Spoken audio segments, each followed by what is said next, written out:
So a couple things before I get started. I am anime only. I know nothing that's going to happen from this point forward, except for one thing. I made the mistake of looking up one of the new characters. We know we got four new characters, I believe.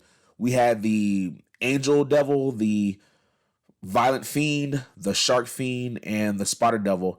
I looked up one of these characters by mistake. Wish I had it. But other than that, I know nothing. So I'm about to throw out a bunch of theories. In the comments, tell me if I'm hot or cold. But please don't spoil it. Please. I love a series to where I have to think and I have to try to figure out what is actually happening. And that's Chainsaw Man for me. That's what makes it fun. So I'm gonna first start with Aki. And if I mispronounce names, my bad, guys. I'm terrible at that. So as long as you know what I'm talking about, please just go with me. So he went and got a contract with the Future Devil. First theory. Future Devil has they said in the anime that there's two other people that use him. I think Makima is one of the other people that has the Future Devil contract, and I'll tell you why a little bit later. But going with these contracts, these contracts deal with pain a lot of the times to where if you do a contract with the devil, you have to give up a lot of things. You have to give up your arms, your eye, like Himeno, rest in peace. She had to give up her eye. But when it came to him, he didn't have to give up anything. The devil just wanted to live in his eye and he'll be able to use them just like that. So that tells me that something's going to happen. The one thing he did mention was your death is going to be effing amazing. So that tells me that his death is going to deal a lot of pain, is probably going to be super gory, super tragic, so much to where the devil just wants to be there when it happens. That's my thought process to it as to why that's all you have to give up. Because somebody else, I think, had to give up both their eyes, their sense of smell, all that kind of stuff just for a contract. So that to me is kind of crazy. But going with Makima, why I think she has a contract with him. I know the people they said these people had contract with him. I think they're lying in some way, or they don't know.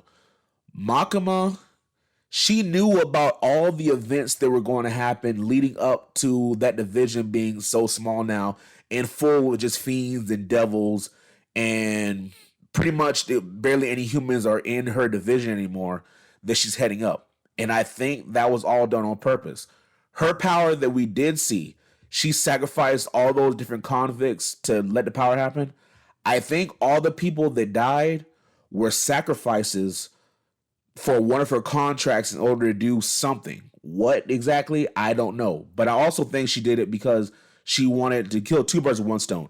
She wanted something with her contract, and also I believe that she needed more power. She wanted to be in a better position. So she knew if she weeded out a bunch of people who were weak, who couldn't really keep up, they wouldn't really be that much missed. And she'd be able to now use all the fiends and devils that are left to really achieve her final goals. I'm gonna put it out there. I don't know if she's actually a good character. Like I know she's a savage because you gotta ask yourself, how did she get all those eyes? How did she get the eyes of all these different people in that bag? It just doesn't make sense. How did she know that Denji was gonna show up the way he did? You got to remember, before Denji became Chainsaw Man, there was multiple divisions out there. Out of all the places that she could have been, why was she there? Specifically, why was she there? What purpose would she have to be for there? Somebody else could have easily went and took that place over. Makima, who is one of the top people anyway, what was she doing in that? What was she doing there? Really think about that. She's always in these particular places, and she knew all this stuff. She knew all those people were going to get shot and killed, but she let it all happen anyway. Didn't try to stop it whatsoever. You got to ask yourself as to why. So I think either she was doing, or it could be one or all of these things combined. Either she wanted to weed out members of her own group because they were kind of a waste, and she wanted to just only have the strong to where she'd be put in a higher position because there was nobody really left, or she used them as sacrifices for something else within a contract that she's holding. Whether or not, At this point, I'm positive she has some connection to the Gun Devil. I don't know whether it's a good connection or a bad connection because it just doesn't make sense. She's super OP powerful. She has all this power. No one knows what her power set truly is. She looked at a guy in this episode and he went down. It's there's more to her character than that. But I know at the end of the episode we saw Aki. He's and I'm sorry if I mispronounced his name. Of course, there's no way he's gonna die from that. So I don't know what's gonna happen with him. But guys, am I overreaching with Makima? Also with the future devil. Like, why would he only want to live in his eye? I Both of these things are really like tripping me out, and I'm curious to see. I don't want to look up anything because I don't want to be spoiled. I want to be able to learn it through what they show me in the anime and not by what I read or by what's already out there. So I'm staying off of all forums, all chats.